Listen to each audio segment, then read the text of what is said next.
if you have hot water baseboard heat and you've never cleaned out your radiators, you need to do so, because what happens is it accumulates all this dust and hair if you have pets and whatever other schmutz accumulates around the house. And what happens is it starts looking like this.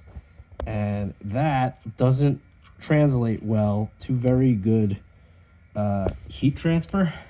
So your baseboards should look like this. They should be clear for the most part and shiny. You can't really get in there perfectly with anything, but to show you how I'm doing that is with this. I'm just taking the brush on a vacuum and going like this with the brush on the vacuum. And with the vacuum on, obviously, it is sucking that up. You need to get underneath as well.